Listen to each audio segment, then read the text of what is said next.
everyone, and welcome to Visionary Voices, Optimum Healthcare IT's conversational thought leadership podcast that hosts digital and technology healthcare leaders to discuss IT innovation and transformation. I'm your host, Larry Kaiser, Chief Marketing Officer at Optimum Healthcare IT. In this episode, we are thrilled to welcome two visionary leaders from Northeast Georgia Health System, Chris Paravate, CIO, and Stuart Samples, CTO. Together, they'll share insights into NGHS's cloud-first journey. In 2024, NGHS earned the prestigious Level 10 Most Wired designation, the only healthcare organization in Georgia to achieve this recognition for technology innovation. Curtis Hendrick, Senior Vice President of Cloud Services at Optimum Healthcare IT, will be guiding today's discussion. Chris and Stuart, welcome to the show. Thanks, Larry.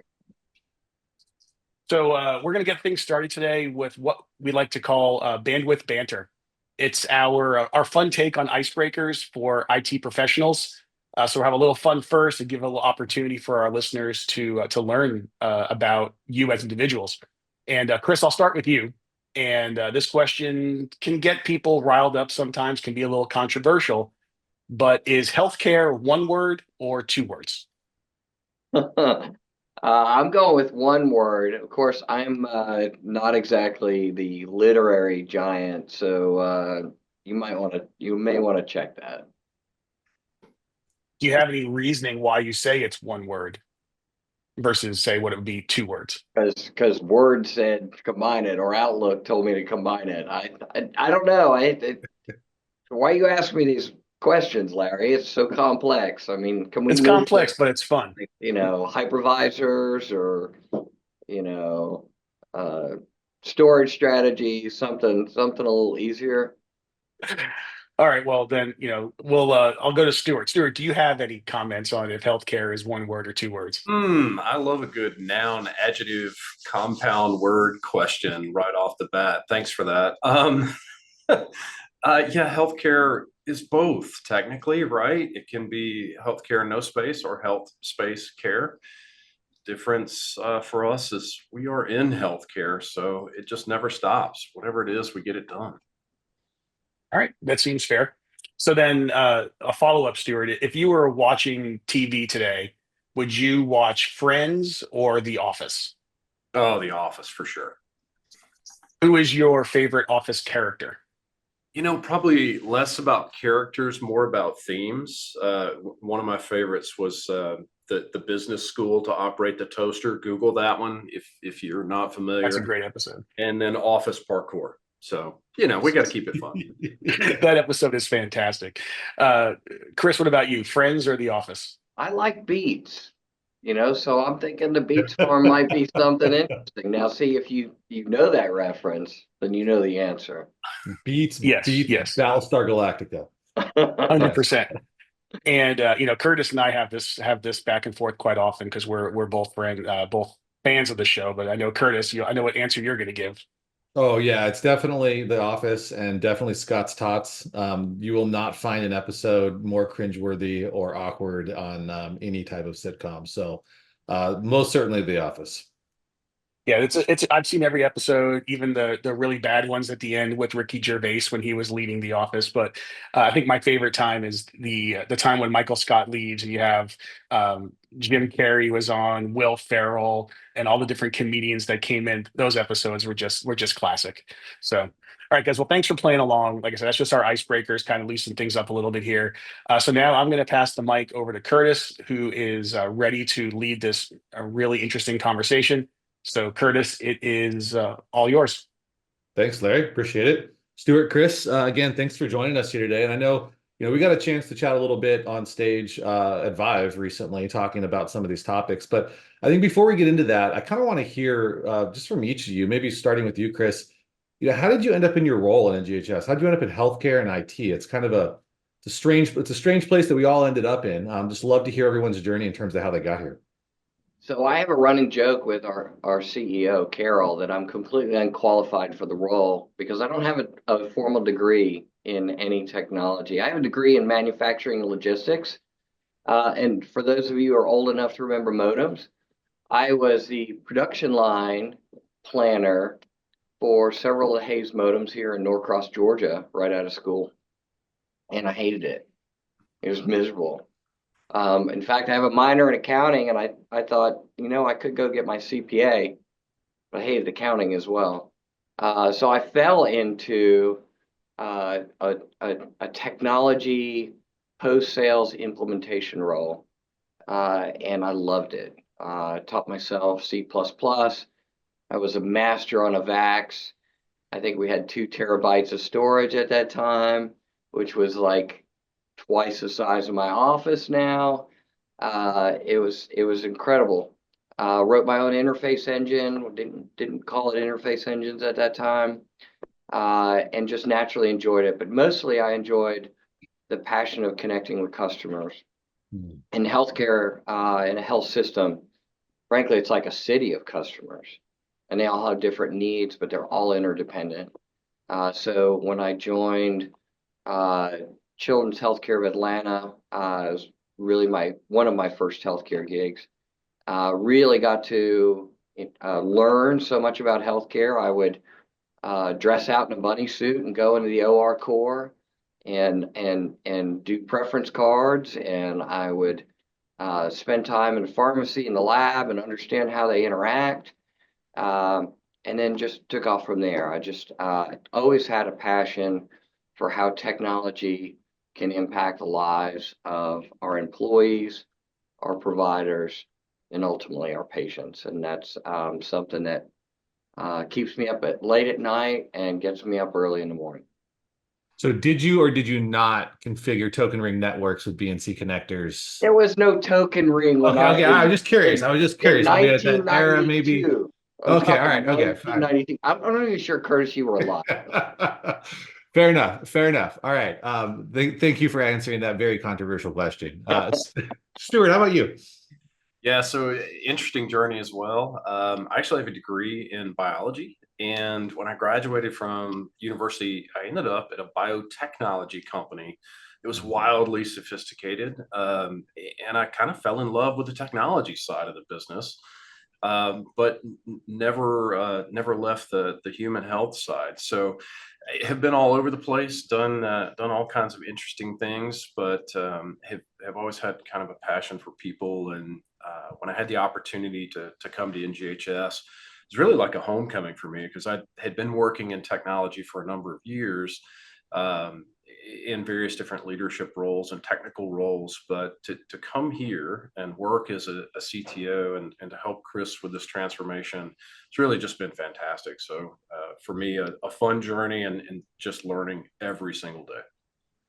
That's the consistent theme throughout probably all of our careers, right? Is we have to learn every day to keep up with this stuff. Absolutely. So what keeps you guys passionate about the roles that you guys have and the impact that you guys are making?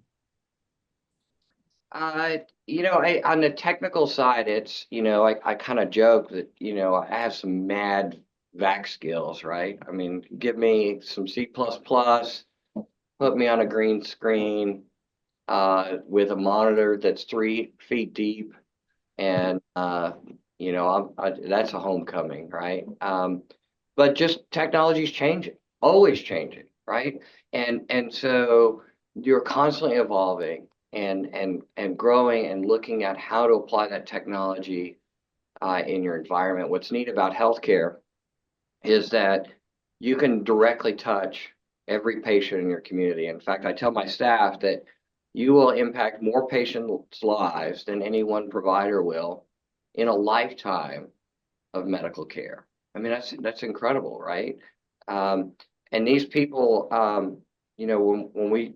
when we are taking care of patients, we're not only taking care of their medical issues, we're dealing with a lot more complex situation, family issues, socioeconomic issues. And so I really need those clinicians to be in the moment, to be able to demonstrate the most compassionate and most complete care. And I think technology helps us to enable that.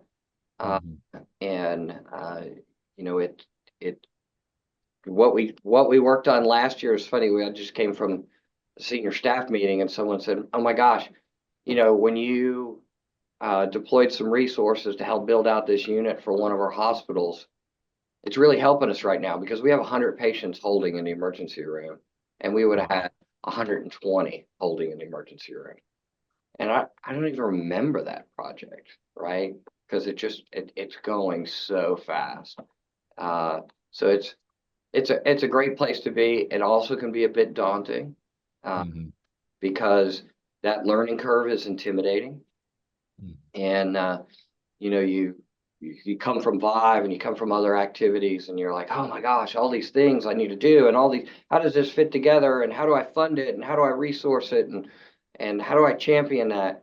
Um, and that actually can be fun as well, right? Because you're not, what you did last year is not what you'll do this year, and it'll be different the following. Yeah, that's awesome. Stuart, what about you? What keeps you passionate about what you're doing?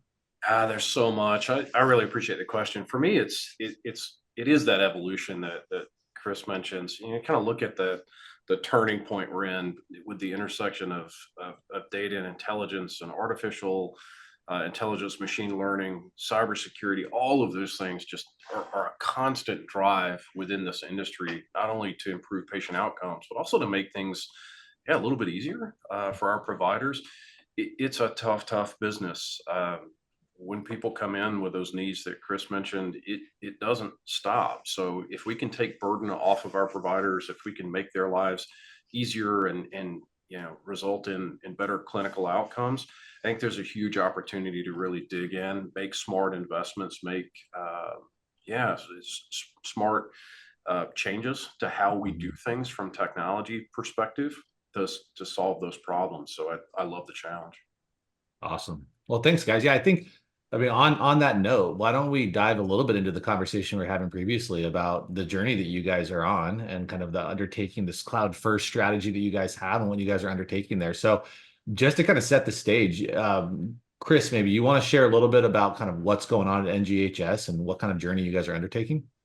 So, I've been in the CIO role for 10 years, and in that 10 years, one of the things that we've really focused on is a thoughtful architecture of our technical platforms and then our application delivery platforms.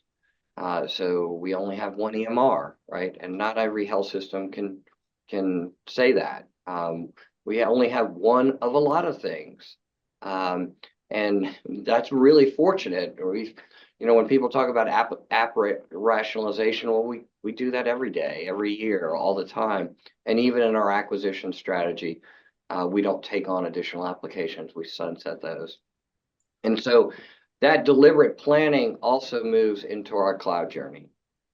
So about 8, 9 months ago, maybe longer, I have to go back and look at the timeline, but we started looking at what's the end of life for some of our core systems. What is our end of life around storage? And then we moved backward in that timeline and said, okay, what is our future tech platform strategy? And really started to really evaluate the cloud, and two particular reasons for that. One is, and probably they fit together, is cyber resiliency and business continuance. So 10 years ago, people would think about disaster recovery as, I had a disaster, and what essential things do I need in order to continue to do operations? Sure, I can register, but I don't need eligibility. I can place orders. I can do those things, but you know what? I don't need to place supply orders, because we're not going to do that in disaster. It's a short period of time. We're not going to bill. We're not going to do collections. Those are not essential services, and we focused on that. In today's world, we're a digital company. We're digital from end to end, from our patient experience, from the time in which a patient is looking to engage with us, through end of life decisions. It's all on a digital platform. And so disaster recovery or business continuance takes on a very different definition. And so you take those two things converging, this digital world that we now live in, and you add the cyber risks that are present. It really speaks to having a more a more contemporary strategy than what we implemented. And so we closely evaluated, where's the industry in the cloud, what's going on in healthcare in the cloud. Also, what's our architecture? Because that's a big part of it, right? I can't just lift and shift.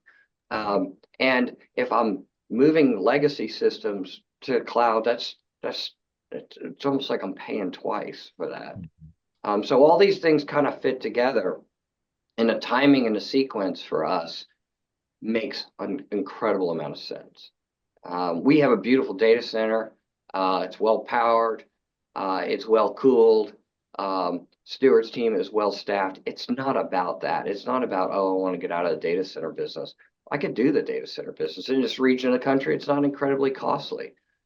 We have a great DR site, a hardened colo site that's very cost effective. It's not about that. It's about what is our cyber resilience posture? How do we make that more effective? And how do we move from a disaster recovery plan to a business continuity plan? And that's at the highest level, that's the overall strategy of the why. And as we were talking through that as a senior team, sometimes a lot of senior teams will go, that's really technical and we trust you, let's get to the numbers. And it's like, wait a second. First of all, don't trust me. No, because your entire system is running on a digital platform, and for which you need to know that that's the best decision for the organization. Yeah. Not just trust the CIO to lead you through a technical platform change. Yeah, I think like the hyper dependency on technology that healthcare organizations, I don't even know that everybody understands the extent at which they're dependent on technology and what doesn't work and how that just brings the business to a screeching halt, right? I mean, it's absolutely remarkable. And we've done a great job of deploying technology to help operate business, and we have to make sure it works, right? Stuart, I know Chris hit on a lot of that. Anything you'd add in terms of kind of what's going on with your guys' strategy and what's happening there? Yeah, sure. I think for us, it's also agility, right? We're growing. Our population is increasing. Certainly, we're expanding our business to meet our customers' needs.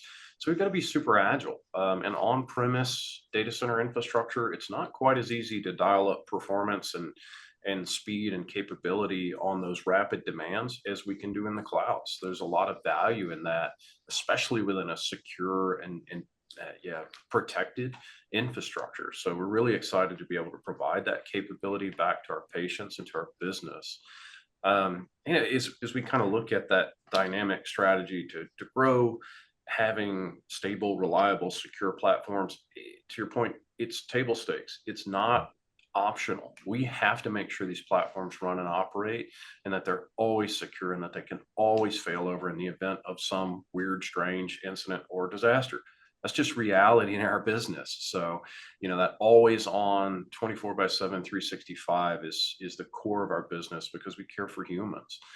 As we kind of move towards that hybrid multi-cloud infrastructure, we're going to leverage the best in class technologies. We're working with our architects and engineers and the team at Optimum to really improve how we run and operate as we transform to cloud. It's to Chris's point, it's not just a lift and shift. We are genuinely looking at every single application and making sure that we make the best decision for our patients one by one. Yeah, I mean, that's one thing that I'll commend you guys on as well too, is the plan that you laid out and the timing that you gave the opportunity to not just rush a migration. It really was, a thoughtful consideration of the different components of your environment, which I think is going to pay dividends long term as you guys realize the strategy. So, no, I hear from a lot of CIOs and CTOs, I know that there's some value in the cloud. I know that this is things that organizations are doing and that these are good things that organizations are doing, but they're kind of, they've got a million priorities and they're struggling to kind of figure out, okay, how do I go from the way I'm operating today to kind of this agile, elastic, cloud first type of environment? And you guys aren't done by any means in terms of your entire journey, but you guys are certainly well on your journey. I think you guys have made a lot of great progress. What's some advice you would give to a peer in the industry if they were to ask, what kind of mistakes do I want to look out for? What kind of things should I be doing right now to make sure that I can be successful in this journey, have the right foundation, and ultimately achieve, the value we're trying to get. I guess, I'll start with that is, our applications, partners are going to give us end of life on chipsets. Mhm. I don't want to talk about end of life of chipset that's in the next 24 months, right? I need to know that way out in advance.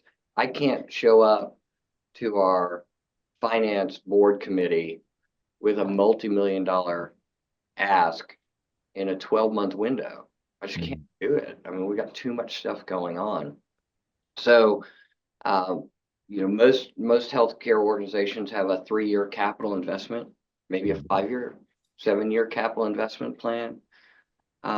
So, if we weren't talking about the cloud, what I would be doing is I would be earmarking that budget in 2 years out or 3 years out for a 20 million or a $30 million investment in core infrastructure, right? And so really the only thing I've done is made a decision on a technology platform that we're going to ride on. And, I kind of joked about, early on in my career working with, modems and DEC systems. Those systems are gone, right? And guess what? Your core infrastructure will be gone. Mhm. It's just not we're evolving, and that technology is moving. So how do you decide where is the right point for your organization to be there, and what are the motives? If you believe you're going to save a bunch of money moving to the cloud, well, you might save some money, but I wouldn't go to the board with, hey, I'm going to save you a bunch of money. Am I going to, instead of making it a CapEx, I'm going to make it an OpEx expense? And how do you bridge that gap? Well, I had a conversation 2 years ago with my CFO about what does that mean? How do we plan for it? How do we make it sure that it's in our strategic financial roadmap that you're going to have this operating lift? How does that offset your depreciation? How are you planning that out? So the discussions are often not to make that kind of leap. It's the early discussions you have to inform each of your peers. My CFO is my peer, about how do we plan for that? Because it's coming. And then it's timing. For us, the timing is it's not rushed. It's purposeful. It's deliberate. It's on a roadmap. Now, while I say that, I also want to move quickly, right? I don't want to drag an 8-month project out to a 24-month project. I want to see, real results. I want to see us demonstrate business continuance across environments, across regions. I want to see that because we also have a board that's looking at risk, and many health systems. And the number one risk, I believe, for every health system, there may be some more immediate risk, is cyber. Yep. And so this is a cyber resilience strategy. Not that I think every health system now in the country recognizes that they're going to have some type of cyber issue. This is part of a business continuance in response to a cyber issue that we would anticipate, that we are planning for, and this is how we continue to support that operation. Yeah, that's excellent. Stuart, what about you? So the peer CTO asks you, what advice do you have for me? What are you going to share with them? Yeah, great question. The advice I'd give to another CTO would really be around deeply understanding their application space. It's super easy to say, oh, I've got less than, insert number here, X applications. But do you really know how those applications are being used? How current are they? Do they have SaaS capabilities? Are they cloud compliant, for lack of a better term? Or are these apps going to kind of hamstring you when you start to try and move, manage, or migrate them? It can be really painful. So understanding your application space, always recommend that. Certainly to do that analysis up front To what Chris was saying prior, it makes for a much easier conversation with the board when you can educate them far earlier than, hey, I need a whole bunch of money, right? You want to begin that educational journey with your top leadership many, many months, if not years in advance. And then it's an easier conversation. I think also building and carefully structuring your program and project management organization so that they're prepared for these changes, because it's not just projects and planning and apps. This is an organizational change. It requires training, education, and understanding of current roles and responsibilities and future roles and responsibilities, so that everybody feels not only supported and included, but also part of the team. Because it's a big change. It's a disruptive change for the technical teams. Now, for our business, we genuinely hope they don't feel a thing other than better performance. But that takes time. The last thing, of course, is selecting the right partner. For us, having a partner to take us on this journey is very, very important, because it's not just selecting a bar that is getting you through the project plan. This is a 3-year long program, so it's going to take time, and you need somebody, a partner that can help you to walk and guide through those conversations, to meet timelines, to drive things faster when they need to go faster, slow things down when they need to be slowed down. So that partner selection is a big part of it. So that's the advice I would give. Awesome. Yeah, I mean, the speed of change that's taking place in technology, right, is in a 3-year plan. The technology is also going to change in the middle of that, right? And so being caught up with what's going on in the industry and being really close, and frankly, it's, you guys have so many priorities that it's helpful to have other folks that are looking at the industry level, seeing what's going on and seeing what others are doing, right, to be able to help make sure you guys have the absolute best plan in place. So that makes a lot of sense. I appreciate that. So let's finish on this question. Maybe if I had the magic wand and I waved it, and we were like 2 years in the future, and you guys were done with this or almost done with this transformation. And I don't know that you're ever done with the journey, but so I don't want to say that there's a pot of gold at the end of the rainbow, but this type of is a directional journey that you guys are going on. But let's assume that you've accomplished most of what's on your roadmap right now. What do you guys expect the impact to be, right, after you guys accomplish this? What would you guys share as some of the impact? I guess, from a top level perspective, we have really created a more consistent spend in our infrastructure side of the house, the technology side of the house. That's far more predictable. You don't have these big spikes in capital spending. And so that's certainly something that's far more predictable. I think we're going to be, as Stuart mentioned, we're going to be more nimble. We have some partners that we know they're long-term partners, right? Our EMR partner, we're not replacing our EMR, right? Our ERP system, we're not replacing. There's other things that may come or go, right? We may have a device delivery platform that we may say, not sure that's our future. Maybe we could flatten that. Maybe we could take complexity out of it.